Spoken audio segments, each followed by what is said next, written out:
Welcome to Full Top Series. I'm Bee. I'm Cassie. I'm Aethor. I'm Neil. And today's Neil's choice of favorite animals. Yeah. Why you sounded so disgusted? Now I'm saying it. Top 3 favorite animals. Isn't it just top 3 animals? No. I didn't specify anything at all. But what was it exactly? Top Let's 3 see. most hated animals. No. Here we are talking about 4 top 3 favorite or possibly just animals. We got no more specifics than that. I considered being a dick and coming up with fantasy animals because I'm like, I wonder if I could. But no, I went down the regular straight and narrow of actual animals. We're doing the fantasy animals some other time. Yeah. Oh, that's an easy snap. That's me next week. Cool. Yes. So I guess, Neil, since this was your suggestion, your topic, let's start with you. Okay. Which one? Number 1, cats. Number 2, cats. Number 3, cats. Honorable mentions, cats. You know, all the other cats. Number 1, cat. Number 2, cats. And number 3, kittens. Honorable mentions, felines in general. Tigers and lions. Ligers. I did consider putting ligers on my list. Aw. For mine, I want to make 3 lizards because they're very good and I like them. Just lizards in general? Yeah, well, I don't have like a specific lizard necessarily. We get them around here. God, what are they called? You mean like desert lizards? Geckos? Geckos. Yeah. Oh, do you have them? They're the best. Yes. They're the best. They're always so cute. We don't have them here, but I remember them always when I was in the Philippines. They were always running around the side of the house. Yeah. So cute. They're the best, and I love them. And there's a lot of them outside my house here in the summertime. And every time I see one in the house, I pick it up just the most carefully ever because Aw. if they lose their tail, because they get scared, I just feel so bad. Oh, no. So I'm always so careful with them. How big are they for you? Oh, they're these ones that are like tiny. They can get like 4 to 6 inches, but like ultimately probably like 2 or 3. They're for the most part teeny. Aw. Do they never get to the kind of level of like pests, like nuisances? There's a lot of different kinds of lizards, and I'm just talking about there's one that I like see on a regular basis because I don't see a lot of lizards. But here's the ones I see. Yes. What was your question? I was saying here in Iceland we have, I don't know what you guys call them, but basic, horribly translated, we call them horse butterflies, but they're like these really spindly legged flies. And like, they're not bad. They're just annoying. Daddy longlegs. They're flying, so I highly doubt they're daddy longlegs. Daddy longlegs are the worst. Oh, no. So daddy longlegs fly. Daddy longlegs are not flying, V. I'll quit life if daddy longlegs fly. No, okay, all right. I'm like, you guys look up. I'm gonna find a picture of daddy longlegs. I swear they fucking fly. Send Man. us a picture of daddy longlegs. I don't like them. Top 3 least favorite animals: spiders, and spiders. And fluffy caterpillars. Oh my god, what the fucking ones that fly? Okay, yeah, okay. It's not a daddy longlegs. It's not what I thought it was. Yeah, oh my daddy god, what the hell longlegs are is a those things? spider. It's apparently like a super toxic spider, but it just can't bite humans, so we don't know. I see. I don't know if that's real. Those are on my least favorite shit list because of the fact that the daddy longlegs, you always find like a fuck ton of them together. And you walk around the corner and you see a whole wall that's fuzzy. And you're like, oh God. Oh no. Oh no. Yeah, what you're looking for, Aethel, is called a crane fly. I thought you had no flies where you are. Or mosquitoes? Very few, but they do come out in droves during summer. So I have to ask about the geckos. Yes. Yeah, they are an invasive species, technically considered. I don't know where they're from, but they came over on boats, I presume. And so they're not like from here. Maybe from Mexico? Am I from Mexico? No, not you, the geckos. Are they geckos? I don't know. Because I remember them always being in very warm countries. Yeah. That's why we also have them in the Philippines. I don't know if they're native in the Philippines. Yeah, I do know that they're not from here. That's what I know that about them. They're not from Texas, and they're here a bunch of them now. And I think they're great. I don't think they're like a problematic invasive species because they eat bugs. And we like things that do that, right? Yeah. Good point. Yes, Good point. apart from spiders. Yeah, I don't see any harm in the geckos being here, and I love them a lot. They are super cute. So I'll take care of them and take them back outside very carefully. Really gingerly so they don't lose their tails. I know, it's so sad. But blue-tongued skinks are big lizards, and they're the coolest. They're like dogs. They're pets, and they have really great personalities, apparently. And so those are on my cool list of lizards. And iguanas, because you can just feed them cat food and fruit, and you don't have to touch a bug ever. I didn't know that. So I read on the internet. Oh. Please do your research before you just buy an iguana, because they're also kind of assholes, apparently. So, you win some and you lose some. Almost perfect. Because I mean, I like snakes too. I would like a snake, but I just don't like the idea of feeding them. Aw, snake. Anything, bugs, crickets. Because of the thing with there's bugs and a bunch of them in a small place, and like I just can't have a box in my fridge of a bunch of crickets and worms because I don't like a bunch of bugs to be in the same place, especially not in my fridge. It's like my thing. I don't like the bugs. It gets even worse if you accidentally drop it or something.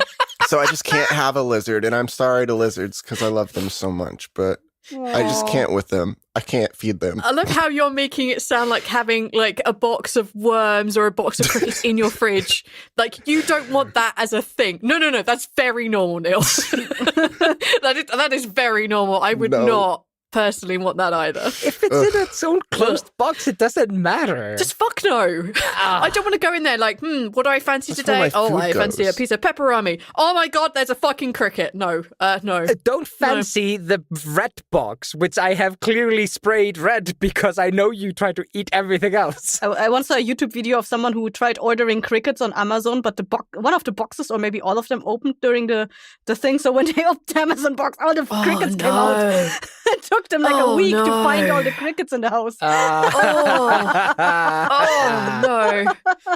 I don't know if they do this sucker. anymore, but a long time ago, this is off topic. A long time ago, they used to sell at like the Lowe's and Home Depot, like craftsman home shop places, whatever the hell. I don't know if you guys even know what I'm talking. I have to say these things because they used to sell in the gardening section little bags, mesh bags full of ladybugs. Just a bag of ladybugs for you to release in your garden. Live ladybugs? Alive? Yeah. Yeah, live. Yeah. Well, they hope anyways, because it's a bag of like hundreds of them. Because they eat aphids? Aphids, right? Yeah. Oh, Keep the okay. pests Yeah, off you of used to be able to get that in like our... Yeah, we used to get the same in our garden centres in Britain as well. Like you used to be able to just buy bags of ladybirds and you just set them free. Wait, ladybirds or ladybugs? Ladybugs. Birds. I don't know. I now have to Google this. The red bugs with polka dots on them. They're a fan of polka dots. They are not stripy. So ladybugs have a very funny name in Icelandic. It's Marjubjalla, which is just so like, it is one of those like, we went off when we named this one. This one's going to be fun. it like bjalla is another word for beetle Yeah. in Icelandic, but if you bone defrost it improperly, it is merry spell. Like let's just name it that. Fuck Like you. a magic incantation? It's a funny one. It's a funny one. Like there's not a lot of insects that have such like kind of cute names as that one. Most of them just have names like Hrossafyrildi. Bless you. Yeah, more commonly known as ladybird, but I used to call them ladybugs or Ladybird is ladybugs actually a when I was bug? kid. Well, now I'm confused. Ladybird, not a bird. It's the same thing as the ladybug. Holy hell. I never knew this. I learned something. We're sorry. Yes, the point of our show finally revealed. Education! I don't understand how you learned this from our talk about lizards, but okay. Next person.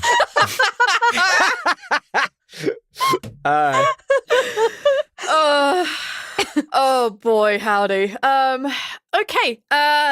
Lizards are a good one. I approve. And geckos are cute. When I went to America, the first time around, when I went to wherever the hell Disney World is, like the first thing we noticed when we got there were just fucking geckos everywhere, and I thought they were adorable. They're the best. Oh, so cute. When I went to Florida for my first time, we were sitting outside, we were smoking cigars and pretending to be Americans. Yeehaw and all that. We actually had cowboy hats. I love how Texas is all of America, apparently. And one of my friends pointed out that there was a lizard on the tree.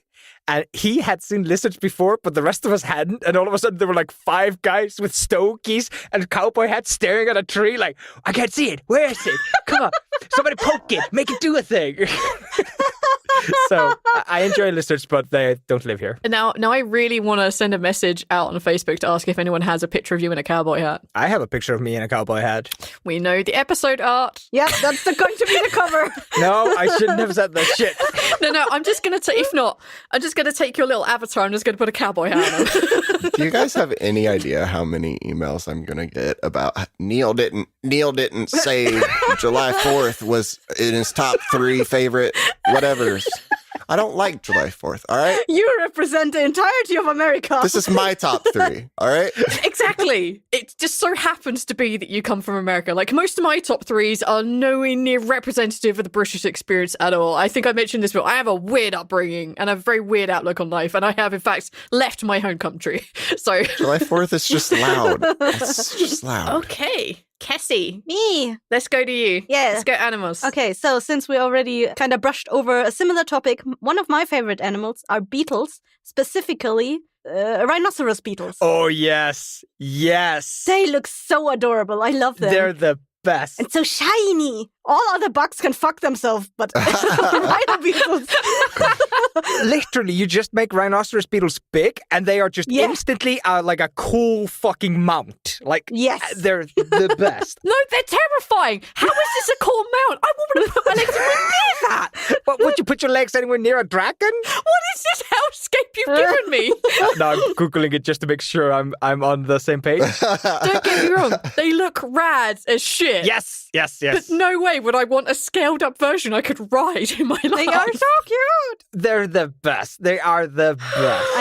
I had like this mild obsession with watching a beetle breeder on YouTube who like bred both rhinoceros beetles and stag beetles. And stag beetles are like, they both have like those pincers thingies, but the stag beetles have them at the front so they can pinch shit. Mm-hmm. And the rhinoceros beetles, they have a little less power because they do the same principle, but they use like the horn protruding from the back of their shell and the front horn, the rhinoceros horn. Mm-hmm. And they do the same thing with that, but they're not so successful with that.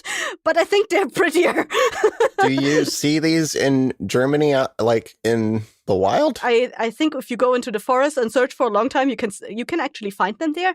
But I've never seen one like in the forest. I can't imagine seeing one of these in the wild in America. I've seen other kinds of beetles, like the normal beetles without the pincer stuff. Like last year, I had a very colorful beetle in the garden. Like it was like oil spills. It looked that kind of colorful, you know?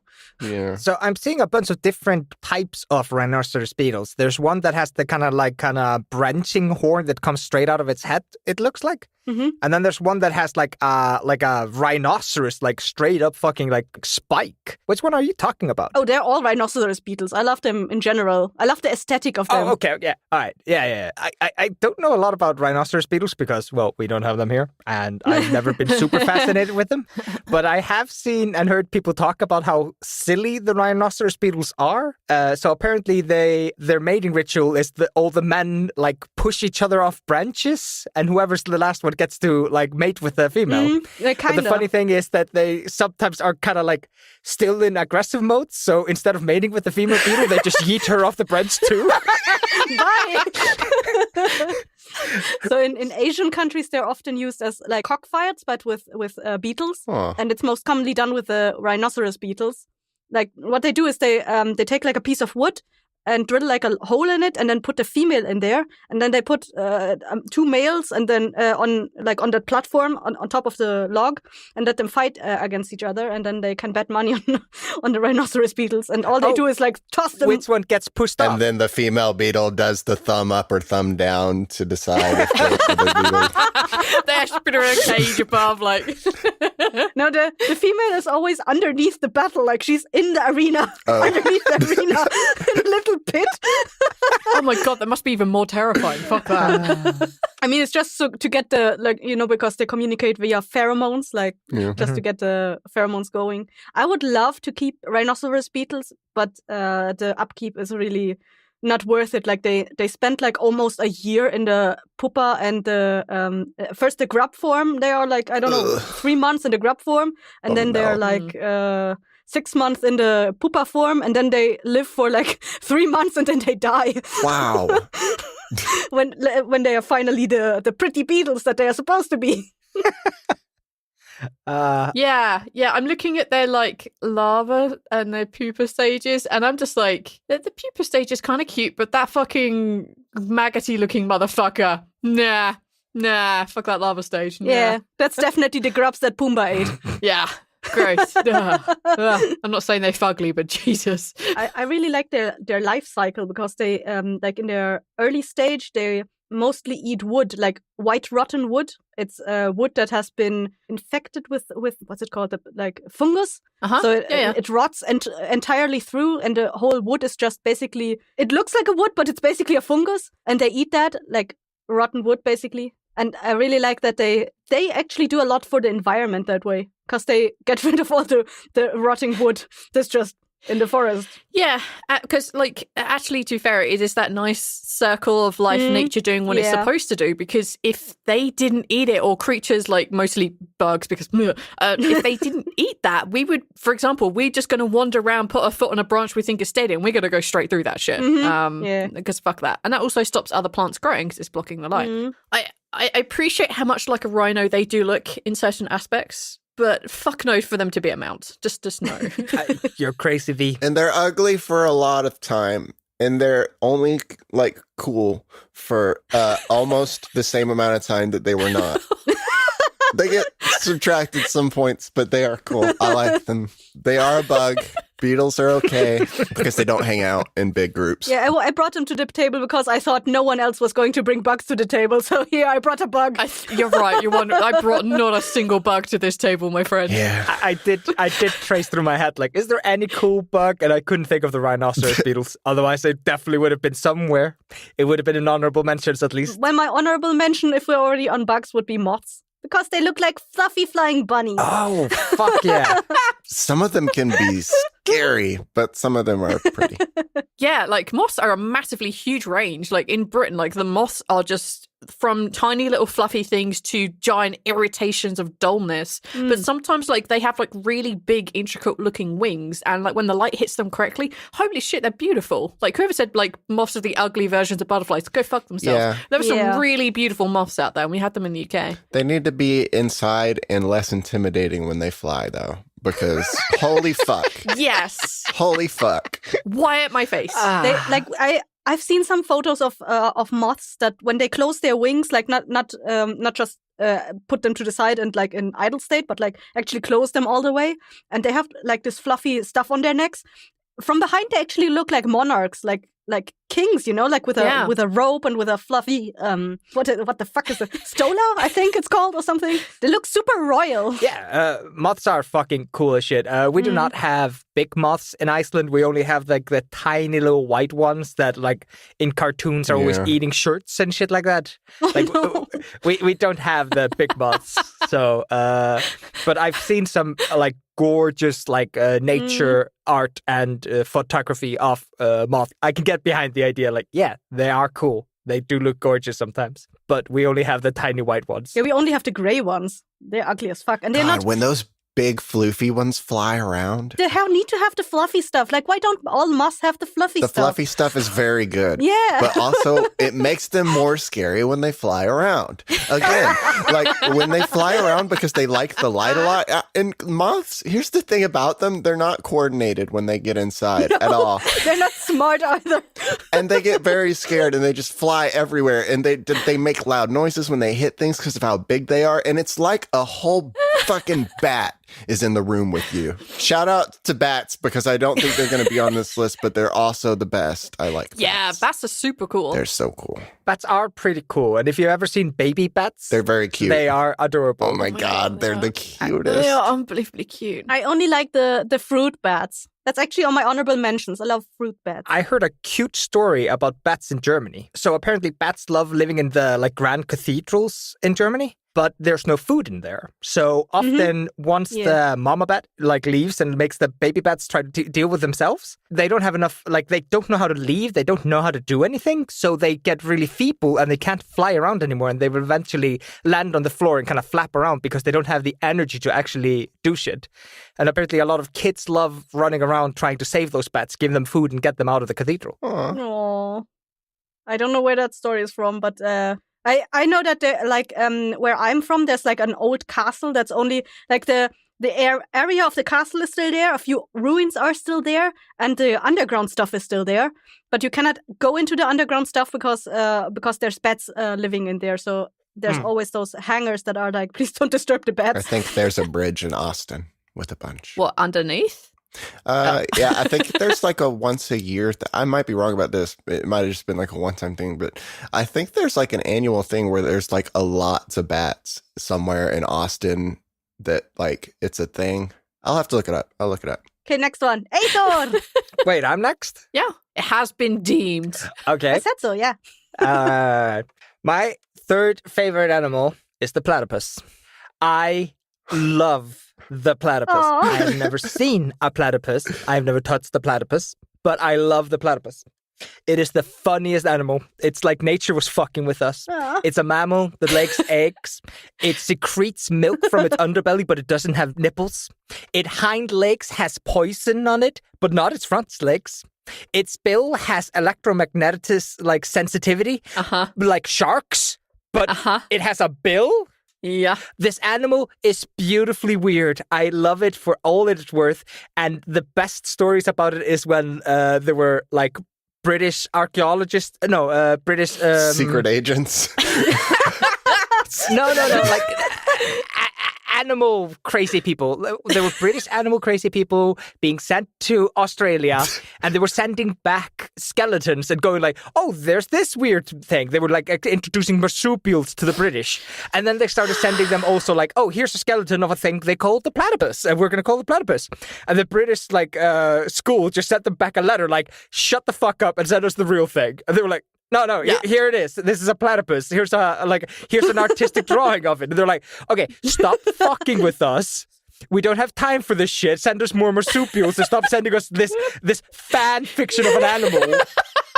Stop this. This fucking Mary Sue of a creation. Get the fuck out of here. Yeah. They sound like if you could train them, you could weaponize groups of them. They're so dumb. They're so dumb, and I love them. And they have to be, otherwise this would be terrifying. They have a lot of features about them They're that just the best. Like when you guys were earlier arguing like top 3 animals, I was like, no. Platypus is not a top animal. No, in no way is platypus a top animal. It is the worst version of a bunch of animals, but it's not a top version of any animal. But I absolutely love it. I love it because you can bring it up in any discussion and just start going on about its weird features. And people would be like, no, it does not secrete milk from its underbelly, but does not have nipples. That makes no sense. There is actually one more animal that does the exact same thing.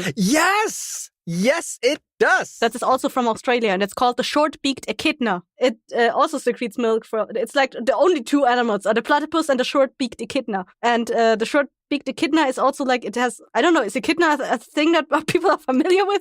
Wait, let me look up what an echidna is. It's the thing with the spikes on the back. This is an animal that is the result of a glitch in Minecraft. It absolutely is. It's that joke, like God was creating all the animals, and then like it was like the last day, and he just had a bunch of spare parts, and he like already made a bat that was a mammal. He was just like, ah shit, okay, I'm already breaking the fucking rules, like flying mammals, and oh God, like whales are actually mammals too. Oh, I fucked it all up. Just fuck. Like he started with a bunch of cool rules, everything made sense, and then he got to the whales and the bats, and then he just made the platypus with the spare parts. Why do they? You said they have like electromagnetic something. Yeah. Why? Why evolution did that? Why? To locate. And the poison on the back ones? Why evolution? What were you trying for? So when they locate the things with their bill... Do they actually give electroshocks or what? No, they use it purely for location stuff. Like, they don't shock anything with it. They just send it out and like, oh, okay, this got attracted. Oh, okay, so it's like all other birds. Yeah, no, they're sensitive to it. They don't send it out like eels.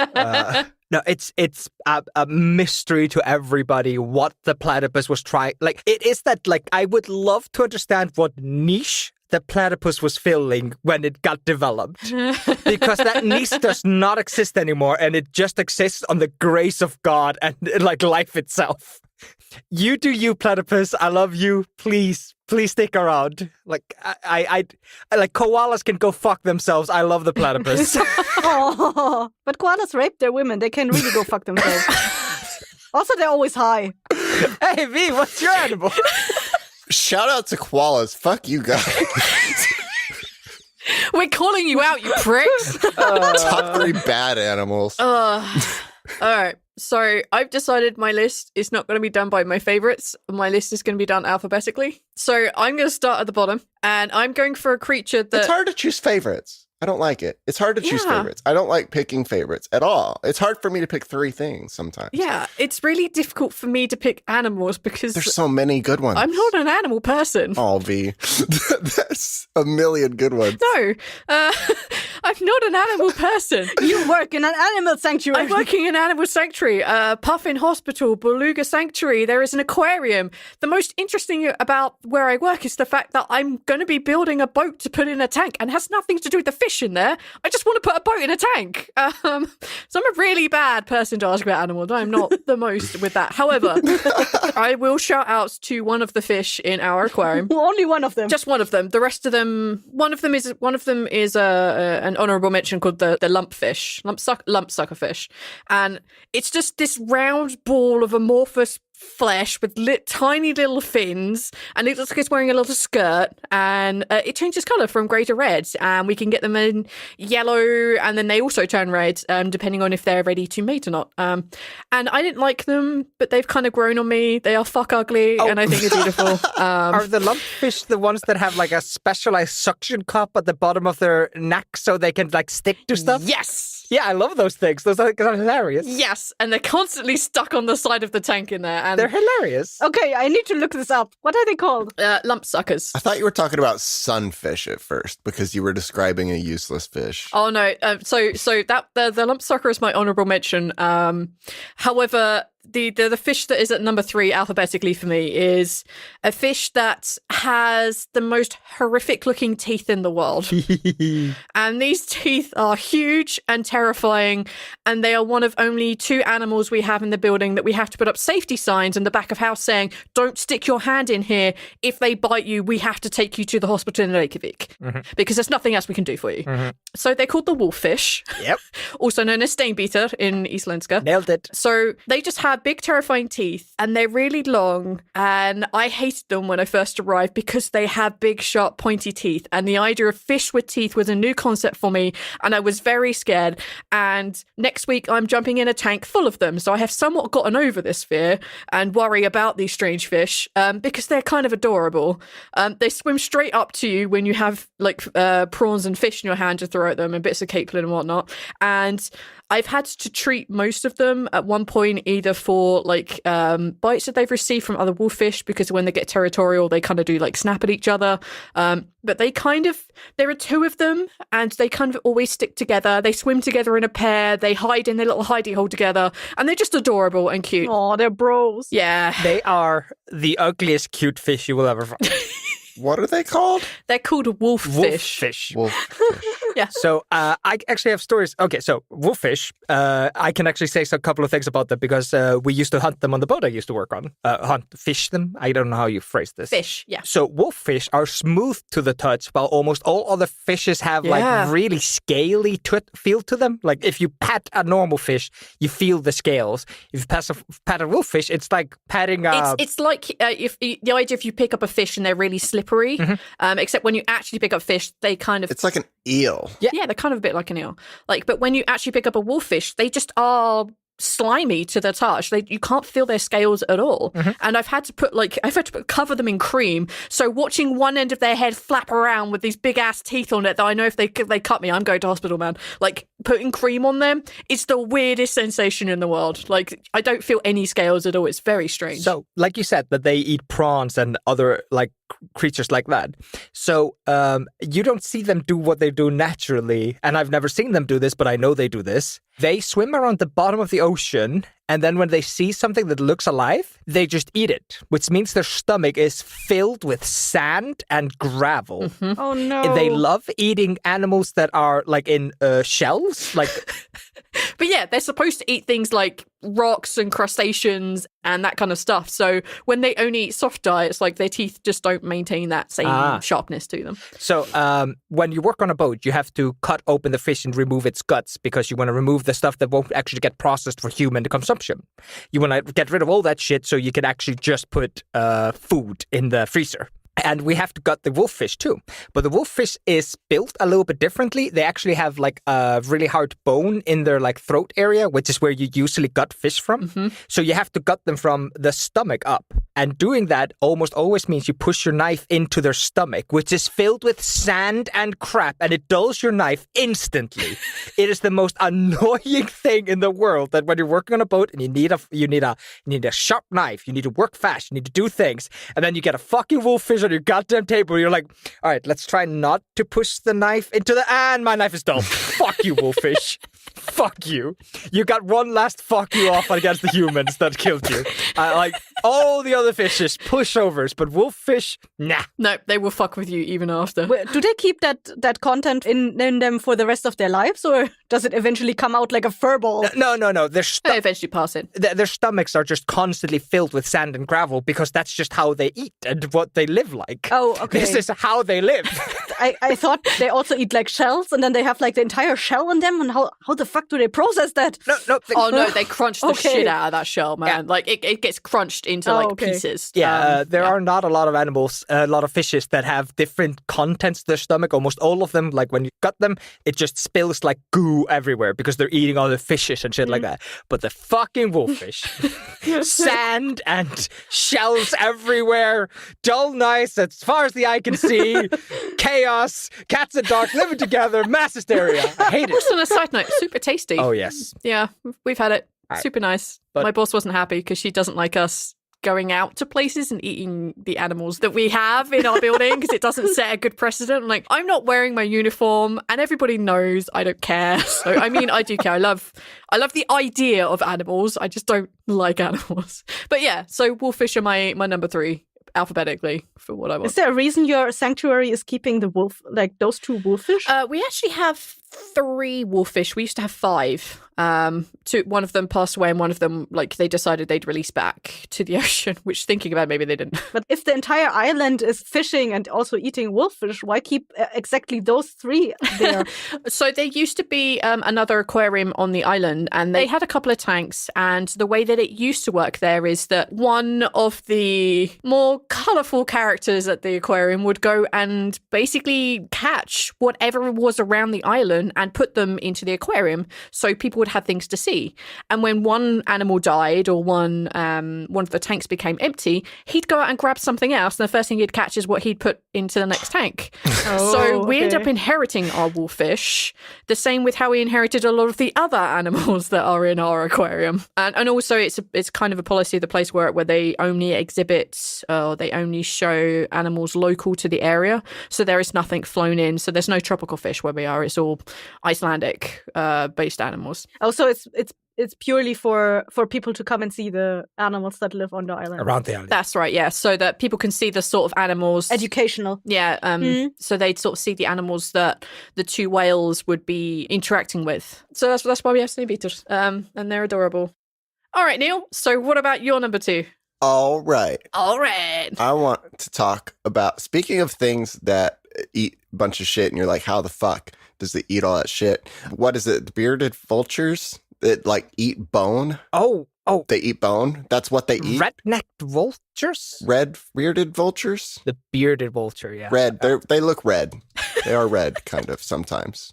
But they eat like bones. Yeah. Oh, they look wild. They're so cool. They do look very good. I wanted a tattoo of one for a long time. Oh, that is wild looking. But they can eat bone. Aw. They drop it from the sky to break it down into smaller bits, and they just eat shreds of bone. They look like some Chinese villain or something.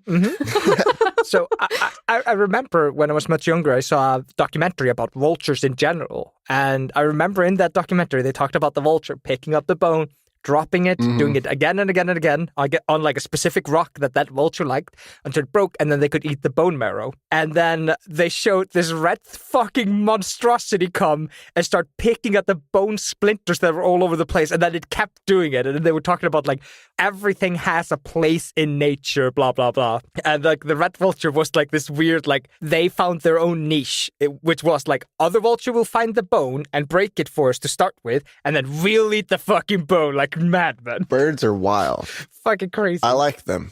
That's my number 2 is some birds. I like parrots a lot. I can't have one because they're loud. Oh, yeah. Yeah. And they live for fucking ever. So it's just an impractical thing to have in my life. But I like them a lot. There's a parrot that I wanted for a long time, the blue and gold macaw. They're so pretty. Yes. They're the prettiest. They are cute. They're the best.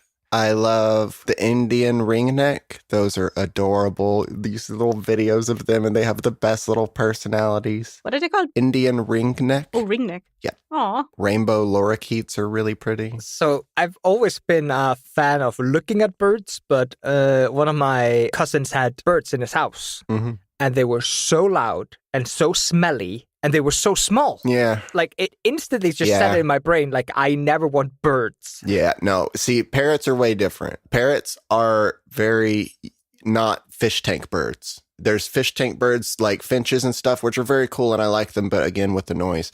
And then there's birds like parrots and conures that are intelligent to the point where they have to get stimulation and have to get out of the cage, and are basically, you have to treat them like dogs, where you have to get them out. You have to pay attention to them for at least an hour, if not like much more, every single day. So they have to like be your best friend, and they don't die. So if you want a best friend pet that will live to be 120 fucking years old, just get a fucking blue and gold macaw.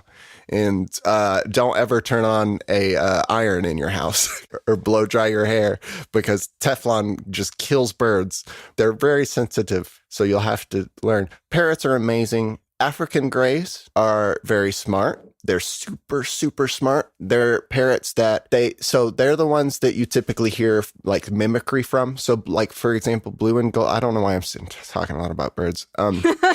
Blue and gold macaws, like when they imitate something, they have their own voice and it sounds croaky, and they do the thing. But, African greys mimic everything. They mimic the thing perfectly. It's like a recorder, right? Oh, like lyrebirds. And they're smart enough to be able to use some and learn how to use some of the phrases in a context. Oh, no. So they actually have a capacity of intelligence that allows them to use it. That is, in some ways. I mean, it's amazing, but also terrifying. Isn't the African grey the bird that they had a problem because all the sounds they knew at one point was the sound of shutter cameras because they were being photographed so much? No. That was the lyrebird. Was that the lyrebird? Yes. Okay, yeah. There was some animal, they were like, oh, we killed the vocabulary with cameras. Like, they don't have their own songs anymore. They just sing camera sounds But they now. never had their own song because they always imitated the song of other birds. It's stealing, yeah. Yeah, but that was their shit. Now they just do camera sounds. Go watch a video on the whatever it's called African that bird? I just said.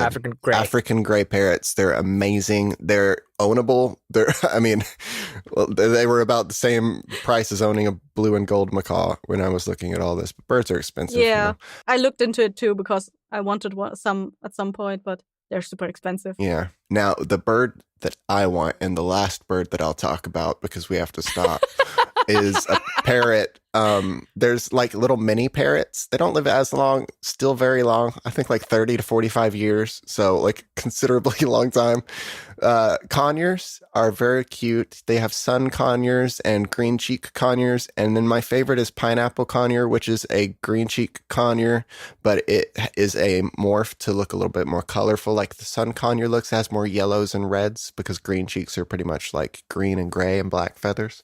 And the benefit is that sun conures are extremely fucking loud and green cheeks are not. And so you get that kind of personality with it. But they have a lot of personality. And one time I was living in Ohio and I used to like go visit the pet store sometimes. And there was a pet store that I went to one time and they had a little conure, right? And sometimes you see a conure in the store that kind of looks like it wants to play and you put your finger there and it like looks like it wants to bite you and you're not really sure about it.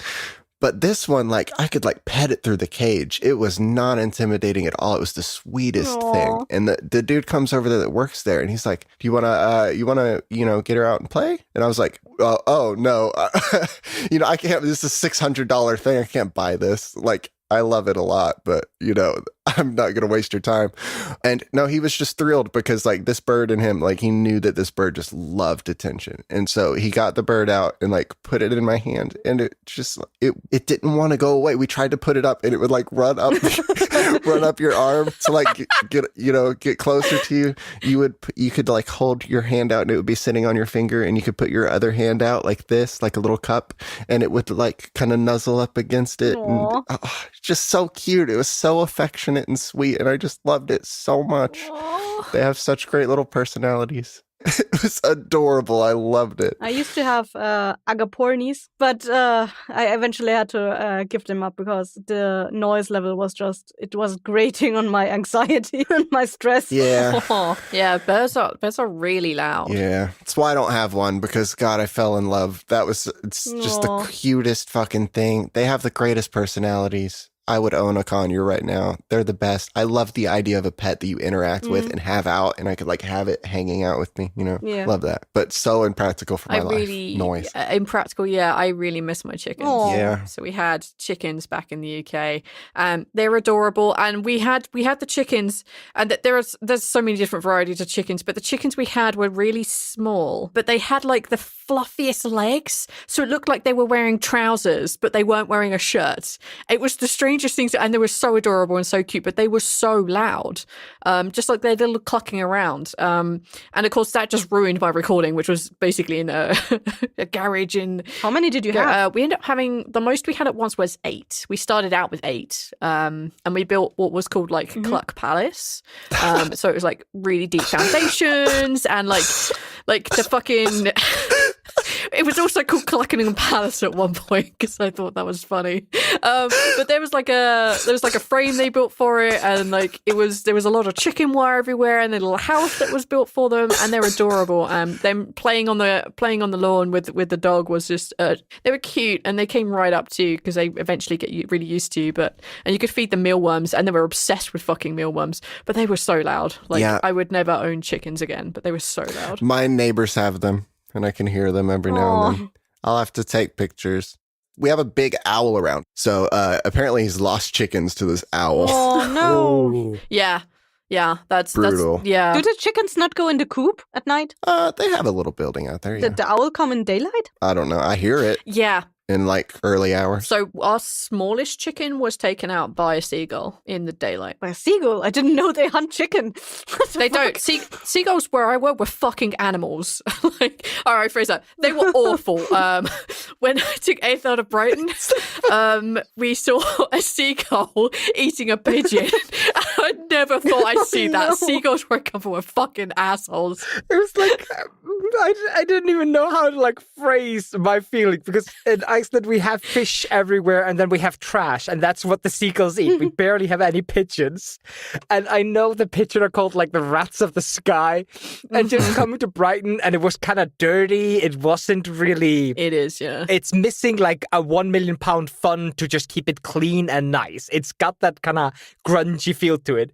Then we're just walking. We're going to this really old like a Tivoli, Pier? The pier, yeah. What's that thing called? It's called an amusement park. There's like a really old amusement park on a pier, and you can kind of see it in the distance, but everything's kind of grungy, so you get this feeling like, oh, this is just being ran because they can still make money out of it. Like, it will be turned off as soon as it stops making money. And then, like, on my left side, there's just a seagull losing its mind, and I look over and it's eating a goddamn pitch, and it's just like, yeah. Yeah, I'm expecting a cat eating a dog corpse around the next corner. Like, this is madness. But the pigeon was already dead, right? They weren't fighting first, and then it killed it and then it ate it. I wouldn't be surprised. Seagulls are awful. I don't know. We just found it mid-feast. So the pigeon could have died of old age. Let's hope. It could have, but the seagulls would they would literally just eat anything. They're just such dicks. And to be fair, it was like a really tiny chicken. We had like pigmy chickens. No, my boss has 3 picnic chickens They're too. so cute. They are so cute. He built like a coop for them that's like it's on a timer, like it lets them out always on time every morning. He's digitalized his chickens. Oh no. And I gave him the idea to put webcams in there, like the ones I have in my bunny house. Ah. All right. Talking about chickens and webcams and bunnies. Kessie, what's your number 2? My number 2 are crows, because I also like birds, but I like the aesthetic of crows the most because they look serious. But they're silly as fuck. They do look like the most like I think it's the pictures you see of them that have like the graduation hats on them, or like the teacher hats on them. Like they do look. They're the only birds that can pull that off. They look serious as shit wearing that. So I'm shocked that you would say crows and not ravens. Well, both of them. I'm thinking of. Okay, you're lumping them together. They're smart too. They're smart. Yeah, and they're very. Yeah, I'm always happy when I see one. I actually saw one this morning. Like I was walking through a park and there was one on a rock just looking at me. I don't know if they're ravens, but we have a bunch of blackbirds that hang around where I work, and they always come around, like hang around the cars and aren't really scared of them. And I'm always like, I wonder if I tried real hard, if I could like befriend these because they're so cute. Do they make the quintessential crow noise?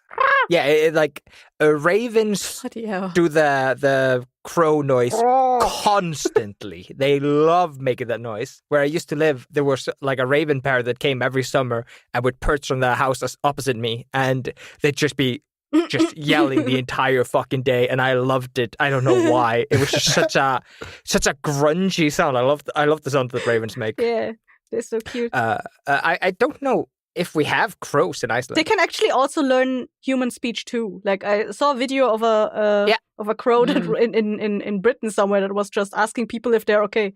You okay, hon? You okay, hon? Yep. So cute. I'm bad with I know a lot about parrots, and that's fucking it. That's what I got. So, since we're talking about crows and ravens, I have to tell this story. I think I might have told it on a different episode, but whatever. There was a town that decided to try to, they had like crows and ravens, and they wanted to motivate people to feed the crows. So they put in an area, like dumpsters or something like that, where you put garbage in, and you would get coins, and then they put up coin feeders for the crows. And that was real cool.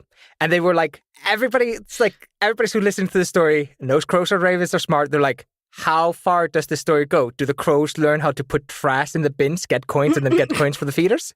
No, crows are smarter than you. The crows started attacking people that were paying parking meters close by and stole their coins to put in the feeders. I remember you telling me about that. It's the best fucking story. They had to take the feeders down because the crows were just flying all over the place attacking people with coins. Just wait until they get the wireless contact versions. Anyone with a card. They could have like extended it to like instead of pushing in coins, they could have given the crows the task to collect the trash in the area, and whenever they put trash in, they get food. Nah. That makes sense. We're dumb. Crow smart. We need to give them currency. That's what we have to do. Introduce money to them. So a different thing was, I just remember this story. There was a guy who he had like I don't remember exactly how this happened. I think this may have been an experiment, but there was a guy who basically went into an area with a bunch of crows and ravens with a mask or something like very iconic and fucked up their nests. Just went and ruined everything for them. And then they'd come out and attack him. And he came back a couple of times. And every time he wore the mask or hat, they came attacking him. But if he took it off, they'd left him alone. So the crows knew him. They knew he was the asshole. And he came back like 30 or 40 years later, like generations of crows later. And he put on the hat and the crows attacked him. The original crows were gone, but they they told tales of the man with the mask. Somehow Genetic memory. The crows communicated, fuck that guy. They told each other that it looks almost like that, but with a mask. He thinks we doesn't know it's him, but we just want to play along. There's so much about the animal kingdom, especially birds, because they are super smart about weird things, and it's just like, how? They're not real. They're not real. They can't be. No, they're what? Drones? Spies? Surveillance drones. That's why we were in lockdown? Yeah, they're government drones. Surveillance drones. I Yeah. thought it was just the pigeons. Yeah, that's the joke. The pigeons are low on batteries, so they invented COVID, so they had time to change all the batteries. Yep. That's why we're in lockdown. Dumbest conspiracy theory. All right, Aether, what's your number 2? All right, my number 2 is a little bit weird, but it's not super bad. My number 2 is, let me open it up because I don't remember the name exactly. It is the fennec fox. Yeah, they're cute. And in a different way, also lynxes. And I started thinking about The it. pointy ears. And I think it's literally any animal with really long pointy ears. Just, I don't know what it is about an animal with like You oversized... want a chihuahua? That's really big ears. Is that the one I'm thinking No, of? chihuahuas are Chihuahuas awful. are bad. We're They're talking about terrible. real animals. Top 3 bad animals. Oh, okay, yeah. Chihuahuas and spiders and fuzzy caterpillars. Yeah, no, I absolutely love the fennec fox. It is so adorable. It's so yippy and it's so energetic, but it's not energetic in that same manic way that like chihuahuas are. Thank you for bringing up the worst animal on TV. Like chihuahuas, they look like they're mental. They look like they're tweaking. But fennec foxes, they look like they're like running around. Excited. Yeah, they're excited. Yeah, It's a happy time. Happy time. I love everything. They're kid energy, Yeah. not grown-up angry energy. Yeah. Or rather, And they look adorable. panic energy that the Chihuahua has like mistreated since childhood. They make some cute noises too. They're loud. No, I absolutely love fennexes, and I've seen some videos and pictures of lynxes. I think that's how you pronounce their name. Lynx? Yeah, and I don't know what it is about their like weirdly long, floppy ears. Like they do this thing. There's like this video of a lynx like flicking its ear in slow motion, and because it has like a trail of like little fur off the ear, it does like a really pretty motion. I was just like, I like that. I like that animal. That animal goes on a list someday, and today is that day. Today is that day. But fennec foxes was what I was thinking of, but then I started thinking about it harder, and like a bunch of other animals started falling on that list, and it's It just just all fell in place. yeah. I'm just gonna make a category of pointy ears and small, and I love it. Top 3 pointy ear animals. I'm trying to think of more of them. They're adorable. They're absolutely adorable. I don't have a lot to say about them. They're on my top list. That's it. There is serve to dissipate heat because they come from the Sahara. Oh yeah, there's like desert animals. Yep. They're cute. They are Sorry, you cute. cannot have them in Iceland. They would freeze to death. Yeah. Unless, oh my god, you have to crochet them little hats with ear warmers. Oh. Why wouldn't I just get an Icelandic Arctic fox if I want? Because they don't have the long pointy ears. I know, but Arctic foxes are also very adorable, and they very close to my heart. I Is like that them. legal to have there? And just pets? Definitely not. Okay. Well, I mean, actually, let me rephrase that. I think there are no laws about what you're not allowed to have in Iceland. it gets pretty bad. Yeah, that is true. There are endangered animals that you are allowed to have as pets here in Iceland because there isn't really anything saying that you can't have them. You just have to be able to look after them. Yeah, the U.S. has laws. You get in trouble. Law is super weird. I remember looking up the law when your boss was coming over and we were trying to figure out if she was allowed to bring her dog and all that good stuff. And Dogs and And I cats are right. remember looking up the law about animal care in Iceland, and it was super vague. It was literally just like, can you take care of the animal? Is the animal a danger to you or others around you? Period. Yep, that's it. And I think there was also like a little clause like the government could decide that you are incapable. Period. Yeah. So they can just decide that. So with endangered animals, for example, specifically the puffin, because that is the endangered species here, like you can look after them, you can bring them in, but after they get to a certain age, if they are sick or ill, like most of those kind of animals, you actually have to get vet approval, but because they're endangered in Iceland, you also have to get approval from the government to do certain things, and the same with exporting. The laws here are very vague and very new because zoos and aquariums like we have are just so unusual. Yeah. It's just not a thing here. Like, they've had to invent a bunch of rules, and they don't want to invent a bunch of rules because there's so few of us here. So we're constantly banging our head against the wall on a lot of animal care stuff here. We don't have all the infrastructure. We don't have 300 branches of government that deal with every phenotype of fucking subspecies of animals. No, we have animal care, and it's usually just to pick up animal corpses and anybody who's abusing an animal. Like, that's all they do. Mm-hmm. Yeah. Is there a zoo in Reykjavik? Yeah. Yeah, there's a very nice zoo called Húsdýragarðurinn, and they just have a cow in a field. That's one of the attractions. A single cow? No. There is a single cow in a field, but they also keep seals there. And The legless cows. the cows of the sea. They have those. They currently have some guillemots that they're looking after, which are, again, another type of really tall house bird that lives around here. They have some of those from us. Yeah, they have a lot of little random things in Reykjavik Zoo, but yeah, they do have one. Yeah. They have pigs. They have cows. It's basically a farm. No. I love the cow. I love the cow because, every time you walk into the Húsdýragarður, the zoo, you have to pass the giant field that usually just has, one or two cows. Oh, so there's more than one. It's such a cheap opener. You walk in and you're like, okay, I paid a ludicrous amount to go into the zoo, and then you start walking, and then there's just a cow in the distance, and you're like, oh, that doesn't bode well. This doesn't bode well. A cow. A singular cow. But then you keep going and you see the Arctic foxes, and they're adorable. But I love the cow. How common if you drive through Iceland outside of Reykjavik, how common is it to see farms that have cows? Oh, very, very. Sorry. Very? Okay. Cows and sheep and horses are everywhere in Iceland. Okay. If you drive the circle road, the highway, you will see cows and sheep and horses all the fucking time. So it's really weird to just see a single cow in a zoo. Yeah. Yeah, it's just like this isn't a rare species. Vestmannaeyjar used to have cows until we had the volcanic eruption, and then they realized, oh shit, we can't actually get the cows off the island. We have to slaughter them. We slaughtered all the cows, and nobody ever decided to bring cows back. It was just like a... But there are fuck ton of sheep here. Hey, do you remember when COVID started and all the sheep realized there were no cars and they just started invading the island? They did. There were pictures. What blows my mind is there's a really tall mountain. I can see it from where I work. I see the tallest mountain here, Heimakletter, and there are sheep at the top of that. I'm like, how do you even? And you can see them from where you work? Yeah.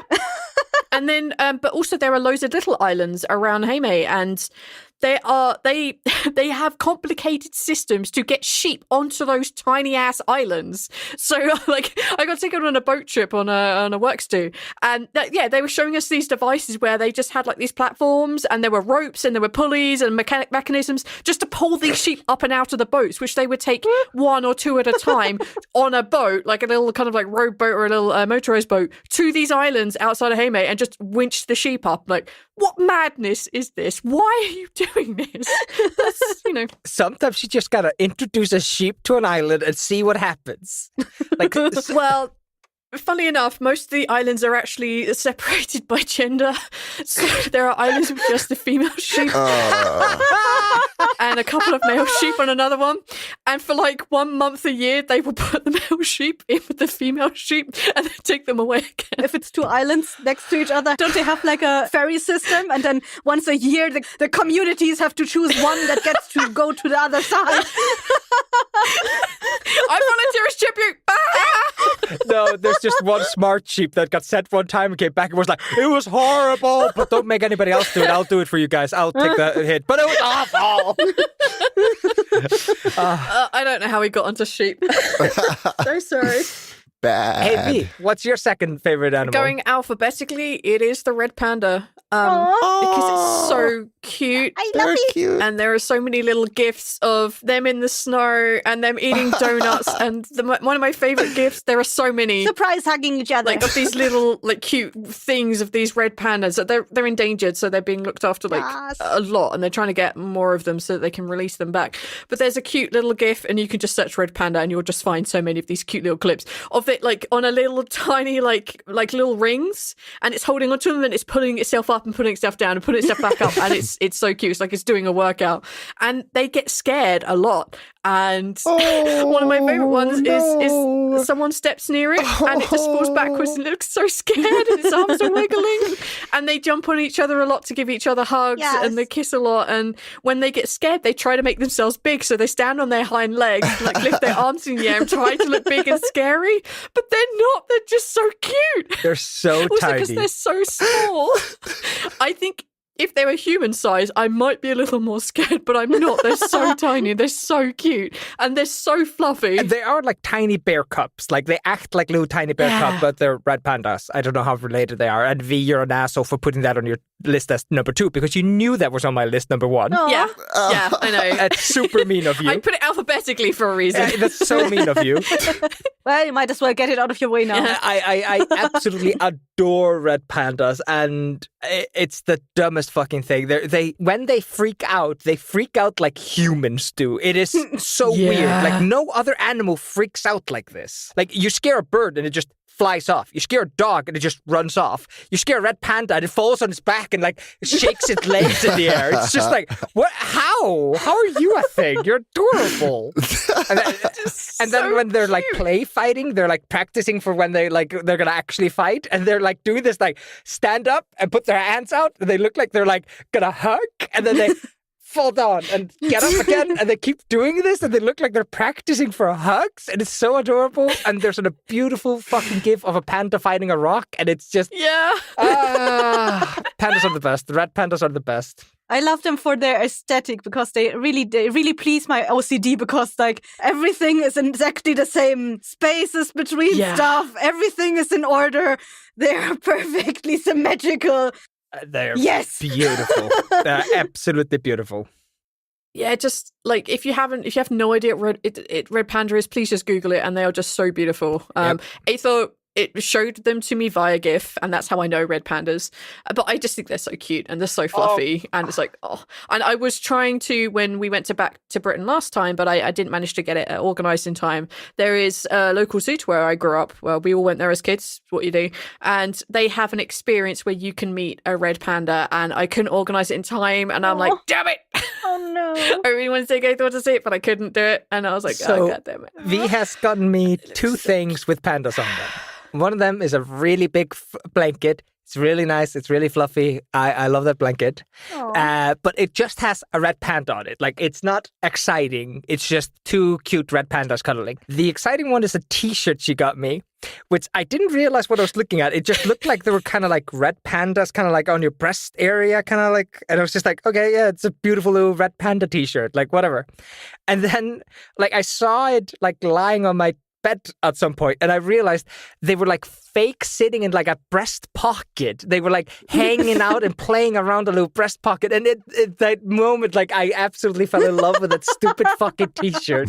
You're also missing out the fact at the bottom of this t-shirt there is a little tiny red panda trying to reach up to get back in the pocket. It's so cute. It's so cute. It's adorable. Absolutely adorable. Red panda's number 1. All day, every day. That's number 2, but only because I'm doing this alphabetically. Well, I'm not gonna lie. The red pandas would have been on my list too if I hadn't brought the beetles to the table. Oh, really? Like I only brought the beetles up because I thought no one else was going to bring an insect to the table. Yeah. So I only put the red pandas in my honorable mention. Well, you just did your number 1, Aether. Who do you want to hear from next? No, you fucked me. You picked the next one. You knew that was going to fuck me. Yes, I did. So I did it alphabetically. Yeah. Neil, let's hear your top pick. You know, we're just going to talk about cats. Yeah, we know. What's the best ones, though, besides from mine? Because she's the sweetest. My personal favorite are the serval cats, and I think Aether might like them too. They have pointy ears. Those are cute. I do enjoy them, but I have a special place in my heart for munchkin cats. Aw. I know it is borderline cruel, but apparently they have very few, like, it is literally just Is it like... the ones with the short legs? Yeah, like, if I understand correctly, they have no medical condition. It's just that they rub their legs, the belly against the ground a little bit, and they can tend to get rashes. Oh, no. But it's not like the poor pit bulls or wiener dogs, which have literally been bred into murder territory. But no, munchkin cats. That's my kryptonite. And also just kittens. I didn't realize how fucking adorable kittens are until I held one. Oh, they're the best. Do you not experience cats and kittens regularly? No. I hadn't experienced cats or kittens until I was like 25 or something. And What the fuck? Oh my God.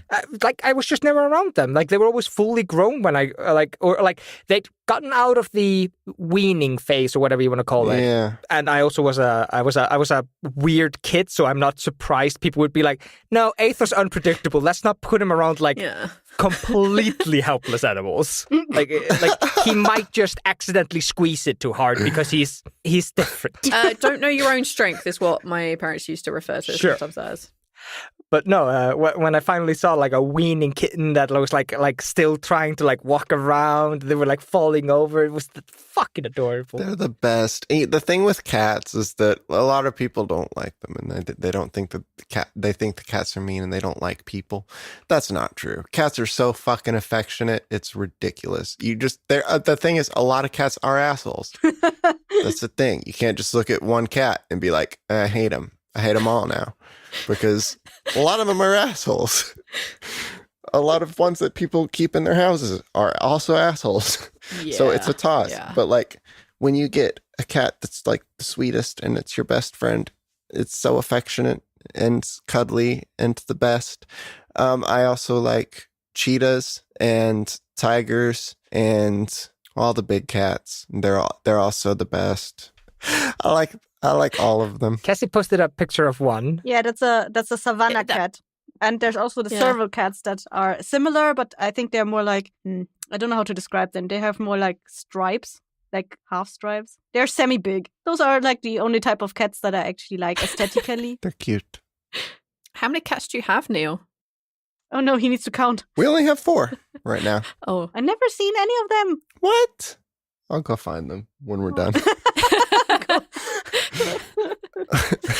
I have seen so many pictures of Princess Boo, and she's adorable. She's so cute. She's so cute. She's the best.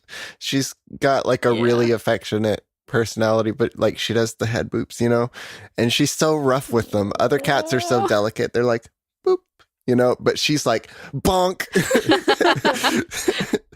It's adorable. Like a leading edge on that. She's sweet. Yeah. I mean, Cats, man. Gotta love them. Cats. What else is there to say? Everyone knows them. They're real good. 10 out of 10 with cat again. 10 out of 10. All of them. They're just all very good. All cats go to heaven. Yeah.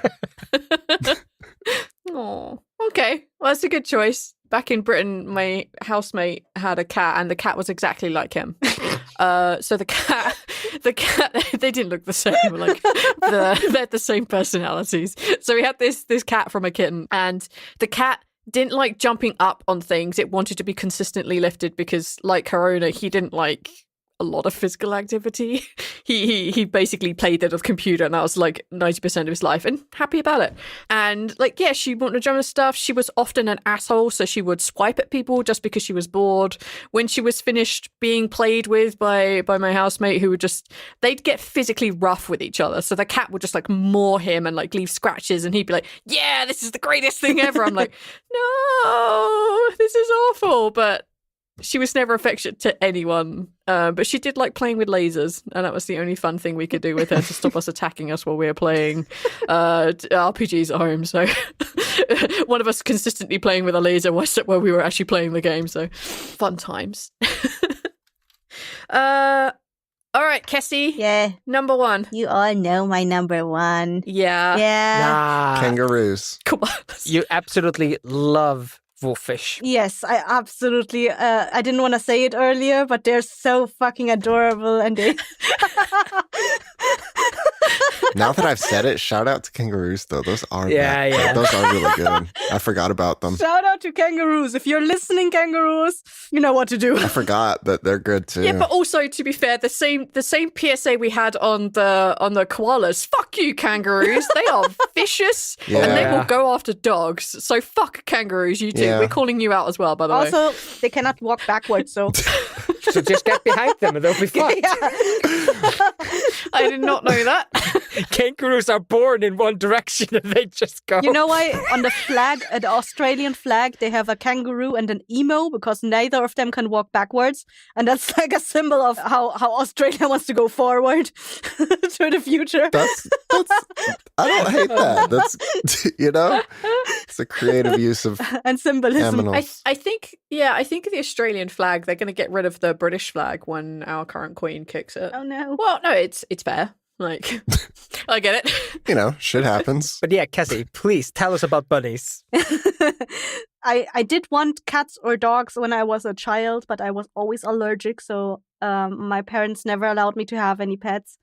And they also thought I was very immature and wouldn't be able to take care of an animal, so I was not allowed to have any animals. And when I was 16, I practically begged my parents to adopt 2 bunnies from my best friend who had a litter at the time. And ever since then, I just fell down that rabbit hole. Cassie strikes out in pun that wrote down on a piece of paper. Okay, I can finally mark this pun off. Been holding on to this bun for a while. That's it, guys. I only came here for this one. All right, good night, end of Bye. episode. So how many buns do you have now? Is it still only 6? Currently, I have 6, but I have 3 more foster buns in the living room. So I have a total of 9 living in my house. I didn't realize you had 3. I know you'd gotten another one to join Bonnie. I didn't realize you had a third one. Yeah, they came as a pair to Bonnie. Because Bonnie had a twin sister, and the twin sister lived with another elderly grandpa who's like 11 years old by now. Oh, I thought you were going to say Bonnie had a twin sister and that twin sister had a twin sister, so they all came in the box. So it's like, Cassie has just got triplets. Wait, so do you... I just have to ask because, you are absolutely obsessed with bunnies. Like, you have a whole Twitter channel dedicated to them. You post a lot of pictures. Instagram. You have Instagram. You have a live feed. You do have a live feed. You have built the coolest, Jurassic Bun Park home for them with LED lights and everything. Shout out to Aether for showing me how to get electricity in there. But where does Neil, he loves cats, but he can't name types off the top of his head as favorites, and I'm assuming I like all of the things. he likes all of the things. Do you have specific breeds of bunnies you like? Is there I have hate breeds. That much I can say. That are breeds I will never adopt because all my bunnies are adopted bunnies. They come to me from different situations because it's going to be Easter soon at the time of recording. And bunnies are often thrown away, neglected, or given to children, and then they rot away in a cage for years and years. And all my bunnies are from cases like that, or cases where they were released into the wild because people are like, yeah, be free, I don't want you anymore. And then they were found for some reason, or when they were supposed to be snake food, for example. I have some bunnies from that situation too. And so I never really got to choose what kind of bunny I have, but there are breeds that I'm never going to adopt them. And that is specifically the Netherland dwarfs, because they look like they have an existential crisis their entire life. They freak me the fuck out. They have eyes larger than the size of their head. I need to Google this. Oh, damn. Oh, but they're the quintessential tiny bun. Yeah, they are, but I hate them. Give me something bigger than that. I want something that I can touch that will not look like it will fall into an existential pit of trying to remember if they left the stove on this morning or not. Do I even have a stove? We had a bunny when I was little, and it was cute. We had a bunny and a guinea pig, and the guinea pig was the worst, but the bunny was cute. What did the guinea pig do? Make a lot of fucking noise. Mainly is all it did Yep. ever. Yeah, that one. But the rabbit, they're quiet and they're cute and they're cuddly. It's so floofy. Oh my gosh. The quietness is why they are very much mistreated, because they do not voice when they are being mistreated or when they don't like something. Like a piggy, if you handle them wrong, they would scream. Fuck yes. Yeah. I mean, a bunny will also scream if you, for example, when I had bunnies for the very first time in my life, I accidentally stepped on one of its foots because it was standing right behind me and it started screaming, and I never heard that sound in my life, and I was like, what the fuck? What have I done? So yeah, they can scream, and it's very heart-wrenching. I have PTSD from bunnies screaming because I once actually had a fox in my coop. Ooh. Really? Yeah. That's not good. No. Ever since then, I've been working on fortifying my bunny house, and I'm paranoid. I'm like, what else can get in here? What is small enough to pass through all these holes that I have? Nothing can pass through my fortress. It's about digging those really good foundations for that. That's why Cluck Palace was such a fucking mission to make. Like, they dug like really deep, because foxes can dig really deep, and they are persistent. They are persistent little fucks. They will come back night after night and dig at the same hole. They're such dicks. That's also why I have like those, what are they called? Cement blocks at the bottom. Mm-hmm. Yeah. Even if they dig underneath, they cannot push through because one of those cement blocks is like 15 kilos. Jesus. Fun with that. So you have bunnies. Like, I'm just gonna voice my own like Concerns. Ignorance. Okay. Bunnies and rabbits, hares. Huge difference. Can they live together? What's the deal? Hares are actually like they are a completely different kind of animal, like in a different family, and they cannot interbreed with each other. They also look like they gone mad with the knowledge of the wilderness. That's how the internet basically describes them. I love that your cutoff point for animals is if it looks like it understands quantum physics. I don't want anything to do with that fucking thing. No. Don't understand me wrong. Like, I know Yoshi is so smart. She does quantum physics in her head every day. Like, she solves Sudoku in her head. I have no doubt that she does that when she's bored. But there's something in their eyes that just makes them look like they're either having an existential crisis or they just went mad. Just constant panic. Yeah. All right. I can respect that. I can respect that. I don't want animals that look like they're about to panic any moment. But, I mean, there are people that have hares as pets. Like, hares can make good pets, but it's much harder to domesticate them. That's why hares were never domesticated, but bunnies were. Like, not bunnies, but rabbits. Okay. Makes sense. That's why I'm scared of horses. Just like, Oh, no. you can never tell, know? And then they're so fucking big. And if they get scared of you, they can just like kick you and you won't be alive anymore. So I'm just so scared of horses. They're so big. I don't like going near them. So a horse will always choose to run away if it can. It will always. I don't remember where it was this. This was like an entire fucking like hour-long video about a guy talking about how he was trying to break a horse. And one of the things he was talking about, like just never get into a too often enclosed space with the horse, because then the horse will try to kick you because it can't get away. But a horse will always choose to run. Always. Doesn't matter what you do, it will always choose to run away. They're such pussies. They're just intimidating to me, I guess. But they will bite, of course, and it hurts when horses bite. But like a horse will never kick you unless you stand behind it and spook it. It will never turn around and then kick you in the face. Like, it will always be running at that point. I look at them and I just imagine that spite is there. What you've done to us. I'm not very confident in my relationship with a horse, so I just have always kept my distance from them my whole life, because when I do get closer to them, I realize, oh, fuck. So I just back up, and that's my relationship with horses. And I have one. It's in our backyard. It's like right over there. You have a horse? I've touched it I've put my hand on its nose like twice, and it was scary. Is it yours or your parents? It's my sister's horse. My sister used to do horseback riding, so they have a horse. I don't like horse riding. This is all going to get cut. You're wrong. I don't mind horses. I want a donkey. Donkeys are cool. I don't understand like horse riding though. I want to chill out.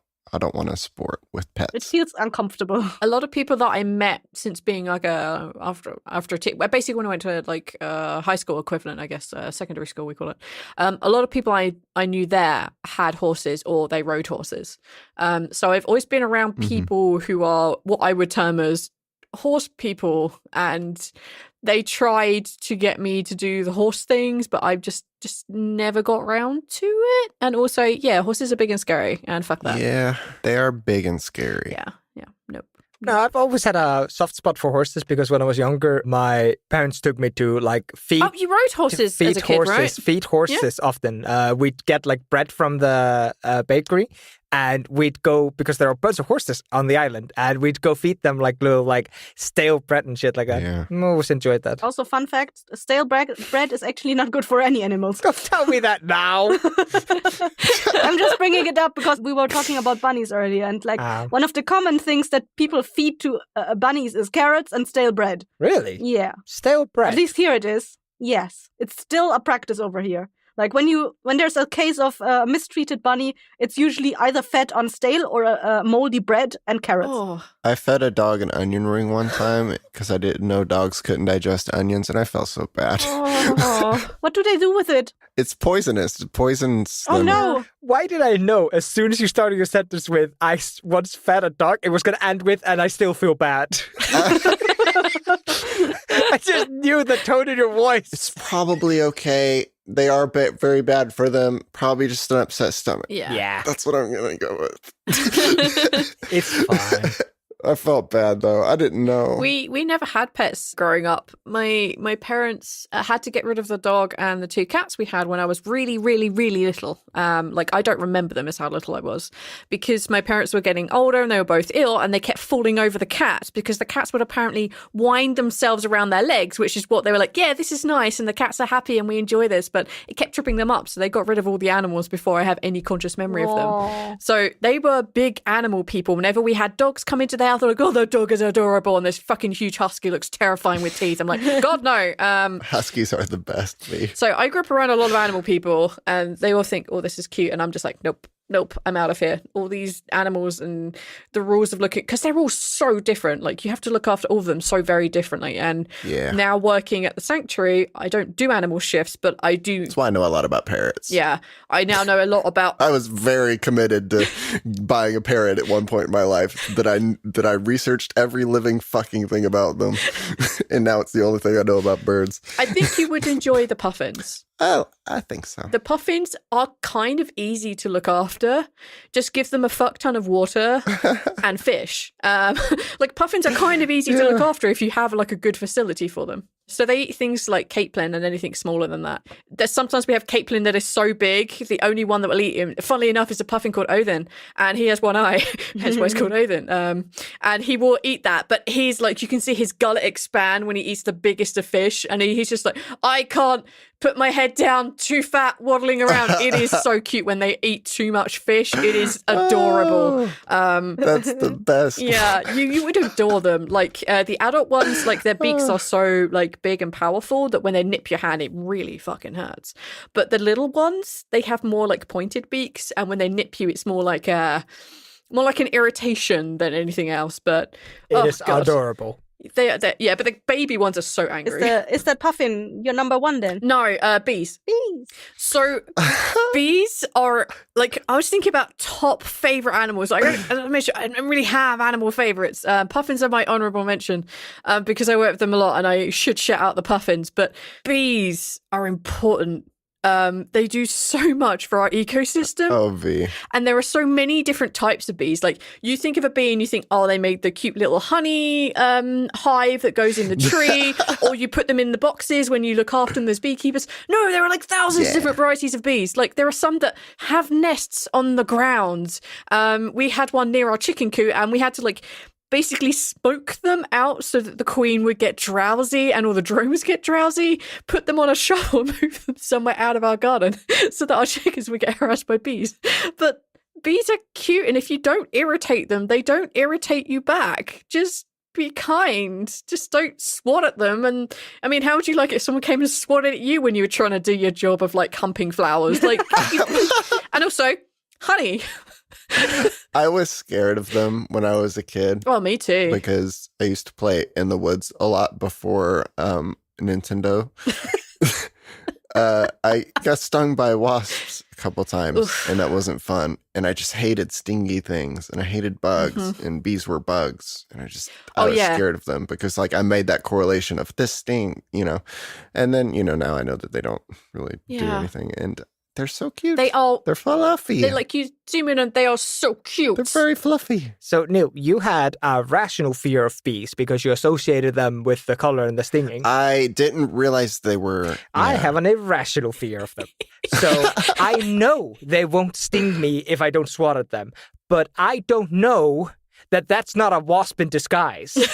Do you have wasps and bees in Iceland? Yeah. You can tell them apart pretty easy. Bees are they're fluffy. You think you can, but what do I fucking know? I've never fucking interacted with a wasp or any of those fucking flying, stinging motherfuckers. The one you really want to worry about are fucking hornets, man. Hornets, yes, that's the other one. Yeah, they are big. They are angry. Wasps and hornets. They are such dicks, and I've been stung twice by them, and they were like a centimetre apart on my arm, and my entire arm blew up. Fuck you, hornets. Bees are no problem after that. And they're huge. So I'm going to go ahead and say I don't dislike bees. They are the best of the stinging flying insects. But they are still black and yellow, which is the same color as hornets and wasps. So no, go fuck yourself. Well, stay away from me. Well, and I will put you in a bottle and I will raid the fuck out of you until you're dead, and then I will throw you out my window. No. But well, now you say that bees. But they got that cute little round shape. Yeah. And they're all floofy and probably covered in pollen. See, that's when you think of bumblebees. Yeah, those are the best. So the ones that nest on the ground, it was a red-tailed bee. Oh, yeah. And it's not exactly cute and fluffy. They're scary a little. But they still have like a really nice grace to them. And they have like the hive structure, which is like all for the hive, which I think is just like, mind-blowing. And I think that's kind of cool. And they do anything to protect their queen. Sometimes she's really dominant and able to fly around. Sometimes she's not. Sometimes she just lays egg and does nothing else. But bees are magic. Bees come in different colours. They're not just black and yellow. I will say this, though. I do enjoy bees. I have watched hours and hours and hours of videos about beekeeping, but I absolutely hate those motherfuckers in real life. I know. See. And I want to mention the smoke thing you're talking about because I think it's so fucking funny. There's too many bees in one spot. When you smoke the bees think there's a fire, and their instinct tells them to go save all the honey because we're going to have to start a new hive. But what happens when bees eat a lot of honey is that they get drowsy and they get drunk. So bees will start wobbling and walking incorrectly because they're drunk on honey. So that's what's happening when you smoke them. The bees just get super drunk and super docile. Like they go absolutely out of attack mode when they're smoked because they're like, oh, we're in saving mode. And there's no longer like attack mode. There's just safe mode now. They're drones. Yeah. Dealing with like hives, you have to, if for example, like we had a hive really close to, and the queen had just set up next to where the chickens were. And like there wasn't really any problems. It was just like we should probably not have them so close. And also bees, I approve of them. I still don't want to be stung by them accidentally. But yeah, like you should check out what kind of bees you have before you think about moving them with a shovel. Some of them you can smoke out really easily and it only takes a little bit. Some of them you need to smoke for much longer, and some of them you can actually just move. They won't attack you. So yeah, but just be super careful with bees. But I have a great respect for bees, and that's why I did my list alphabetically, because I knew that would draw the most annoyance from you. I hate bees. But if you're gonna keep bees, go ahead and be cool about it. Make the beehive somewhere interesting. For instance, on a mannequin. That's nightmarish. Go ahead and do that. Don't be boring and put them in boxes. Let them go nuts. Put them in somewhere spooky and let them build horrible, nightmarish monstrosities that will hunt your dreams. I knew like a friend of a friend who had, they were keeping bees, and they had a lot of land, and they were farm owners and etc. They had a lot of money, a lot of land. And what they did is they bought a clapped out old car, and that's where they set up their beehive. So this car was in the middle of a field filled with bees. See? Fun. I was just like, why? It looks rad as shit, but why would you do that? Was it a BeeMW? Oh, fuck, the episode's over. That's it. We can't. How are we going to top that, Kessie? I need to do honorable mentions. Okay. You, like an asshole, took away my number one, and I was like in my head, like, oh, I'll do my honorable mentions before number one. And now I remember why I don't do that. Because you're an asshole. My honorable mentions are, of course, puffins, because puffins are awesome. They are I so absolutely cute. love puffins. But we've talked about them to death. My second honorable mention is what I think in English is called angelfish. Yes. So when I was younger, we had a big aquarium full of guppies, and we had 2 angelfish, and I absolutely loved those things. I don't remember their names. I just remember that they were so big and graceful, and like the way they swam was just amazing. And then one of the angelfish started eating the other angelfish, and we had to give it away. Air quotations around that. And I never saw that one again. It was released to the ocean. I'm pretty sure it just went in the toilet. Oh, no. But I still love the angelfish. I think they're so fucking beautiful. My dad also used to have a big aquarium, and he had like I think 3 of them in there, or like a small amount, less than 5. I don't remember. Mm-hmm. But it was really funny watching them whenever they pulled something from the top, like when you threw food in there, Mm-hmm. they threw it down and then they ate it, spat it out again. Yep. Swam after it, in again, out again. I was like, what the fuck are you doing? So they do this weird thing where they vacuum their mouth, so their mouth is empty, and then they open their mouth so that the water will like pull into their mouth. So they like do this like, and like the little pellets fly into their mouth, and then they're just like, bleh, spit it out again, and then they swim after it. Bleh, and they just do that like 10 times. So dumb. It's so dumb. Coral is an animal, right? What is an animal? Coral? Might be. I thought coral was a plant, but you might be right that it is an animal. I like that though. I would love to have a live coral aquarium. I had a coworker in Ohio. Went over to his house one time. He had a live reef aquarium, and it was so amazing. They're so delicate. It's just magic. They're great. They're invertebrates, so I think that makes them animals. And you can like grow them and harvest them, and they split off. I just remember those little worms, the Christmas tree worms that live in the coral. They're so pretty. yeah. Corals are an animal. There's so many different kinds of corals. And he was explaining to me how like you order it, and it's basically like you get it in a little petri dish with some water in the mail. Basically, you buy these things for like $40, whatever the kind of coral you want, and you put it in your. It is all so delicate, by the way. Yeah. But you put it. You basically, and this is going to make it sound like it's not delicate, but you super glue it to a rock in your tank. Yep. And that's where it'll start. And then, they'll break apart and bud off and float over there. And then you'll have some over there in your tank, and then if you want to harvest it, like some of them that are non-poisonous, because there's some poisonous ones that you can like cut that will release poison in the water. And you got to be careful with, wearing gloves or whatever. But like you can, if you're safe, you can kind of extract them and then like make them and sell them as they bud around your aquarium. Is this all in salt water? Yes. Oh, okay. All very delicately maintained saltwater, because you can just ruin your few $1,000 reef. Can all just die in a night. Like if you drop a penny in there, your reef is done, because copper will ruin everything. It will all die. Oh, no. Yeah. It's so delicate. And I want a final honorable mention. Coral, brilliant fucking, like, they look beautiful. My last honorable mention is the shoebill. It's the dumbest looking bird. It's got this giant fucking beak. No, that thing. But I just love it. I don't know what it is about it. It's just, I love that bird. Looks like a dinosaur. I barely managed to scrape together 3 animals plus an honorable mention of the puffin. Like, I have nothing else. That's amazing. I could sit and talk about fun animals all day. My honorable mention are the dolphins. I used to be obsessed with them as a child. And if you go really deep down, you might as well say that dolphins are the reason I learned English. Because I was really obsessed with them. My parents, like, they took me to Israel at some point, to the dolphin reef there, and I swam with dolphins. And back then I didn't actually know English yet. So at some point my parents gave me the Animorphs books, the 4th one, if you ever heard it, because the 4th one was written from the perspective of Cassie. And on the title, she turns into a dolphin. So obviously that was the first choice that my mom gave me. And I was like, oh, this is pretty cool, but what is it? So I realized that was the 4th book. So I had to go back to read the 1st book. And then I went down down that rabbit hole, and I read like up to like book 24 or something. And then they stopped translating them because the series stopped in the US. And then the Germans were like, I guess it's not worth it continuing with this.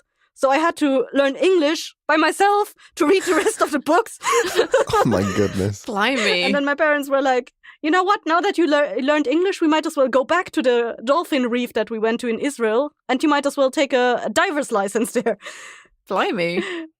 But I wanted to take that. But on the last day, I had like a ear infection? Yeah, that one. Oh, no. Yeah, and I couldn't take it. It was the last day, and we were scheduled to fly like a day or two later. That sucks ass. Oh, that sucks so much. It's so bad. Dolphins are wonderful creatures. It's very fun to read about all the weird different hunting techniques that dolphins come up with. There's a reef somewhere where the dolphins figured out that fishes are afraid of like big bursts of dust because it usually means a predator is attacking something. So the dolphins will swim circles around the animal they want to eat and hit the sand with their fin, creating giant like circle of dust, and then they can just slowly make it smaller and smaller. And the fish inside it will just, oh no, there's so many predators. Oh no, better not go to the dust because the predator's there. And then the dolphins will just eat them easy. But the thing is, like back when I was obsessed with them, there were more and more stories that I read about like how they died out in the ocean. It was so fucking sad, and I was getting depressed, and at some point my obsession just stopped because it was depressing me reading all these stories. It was so sad, like all these baby dolphins just dying, and like and all those documentaries I watched about them. Yeah. I was a sad child because dolphins died. You know, V had a tough time with this one, but I never thought we would record for 2 hours with this podcast. I didn't think we'd struggle because I knew everyone else were good animal folks. Like, I knew there were cats, and we had a buns, and buns. So, like, I had no... Which was funny enough, the shortest that I talked. I was just like, all the cats. I don't know what to say about them. They're great, all of them. Cats are beautiful. And here I am struggling to come up with 3 that I was find passably tolerable. And I stuck bees in partially because I knew that some people don't like flying, stinging insects, but also bees are important. Yeah, I was just gonna mention. I said earlier because I thought no one was gonna bring insects, but here you are with your bees on the number 1. Bees. I considered putting bees at the back, so I'd start off strong with bees, but I thought no, bees are too important. They're very cute. I approve of wolfish. That's all I can say.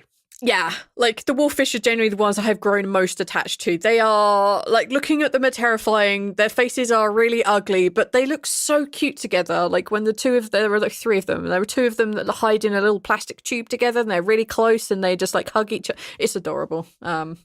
Yeah. Yes, this was wholesome episode. Yeah. Animals. It's a nice, happy episode. Aether wasn't ranting. I thought I'd get you with the bees. But you were maintained. He was more upset about the red pandas. Yeah. Betrayed. I can't believe you'd fuck me like that. Come on. Well, I could have said red pandas first, and that would have completely screwed you. It would have screwed me just as much. I think this is the first episode that I didn't just say something at the beginning that was someone's. So, Yeah, I think that's true. I usually do that. No, I think last time you did Turkey Day. And we were just like, what the fuck is this? Did I do Turkey Day? Turkey pardoning day or something. Turkey pardoning day. Yeah. The presidential turkey pardon. Oh, it was so good. All right, so next time it's a me-based decision on what we do. I mean, I'll have to roll for this. Hang on. Let me just grab a D6 here to choose out of 4 people. Oh, look, it's a me. So I will come up with a topic and we will discuss that. You already said it at the beginning. Yeah, but I don't. We just done wholesome animals. I feel like I need to do something not wholesome like this. Like this has been a nice episode. Favorite serial killer? Oh, no. Oh. Favorite cereal? I don't know. I'll figure out something better. Maybe I'll go with serial killer. I don't know. Unsolved mystery. Who knows? But yeah, I guess that's it from us. Does anyone want to say anything real quick before we close out? Bye. Thanks for listening. Your awesome hearts to you. And listen to the next episode soon. Bye. pick all the lizards up carefully because their tails come off if they get too scared. And don't be scared of bees. Don't swat them. Just walk away. Bye, guys. Love to the bees. Bye. Bye, bye, bye, bye, bye. I'm gonna stop. So dumb. So dumb. Hello, and thank you for listening. I'm so used to doing a weird D&D voice for these things. It feels like I'm doing it wrong. Hello, and thank you for listening to the episode. If you've enjoyed listening to all of our favorite aminals, if you enjoy listening to us talk about all of our favorite things, then leave us a review. Wherever you listen to your show, leave us a review there so that other people can see it and see that at least you believe that listening to us talk to you about all our favorite stuff is worth it. So thank you for listening, and we hope that you're enjoying these episodes, and we will see you all next time. Thanks so much. Bye. This has been a Blighthouse Studio production. Thank you for listening.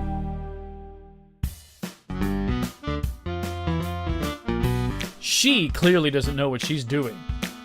She's just clearly very tired. She kind of curls into a little ball and shoves a little bit of food in her mouth and closes her eyes, and you can tell that she fell asleep immediately. He's making friends in the only way he knows how. Push-ups. Oh, Why? How do you get your strength? not upside down generally, but... They're looking for love. Hey, hi, I don't know if you remember us. Yeah, you're the weirdos. Yeah, some of us. Not me, I'm cool. This is Tales of Bone and Ice, an actual play D&D 5e horror comedy podcast set in a post-apocalyptic frozen wasteland that takes place atop the frozen ocean. Follow along on their adventures. They learn to laugh, love, fight, and discover the hidden truth underneath the surface and uncover the secrets of their haunting and mysterious legacies, and maybe, just maybe, they won't die along the way. Available wherever you get your podcasts.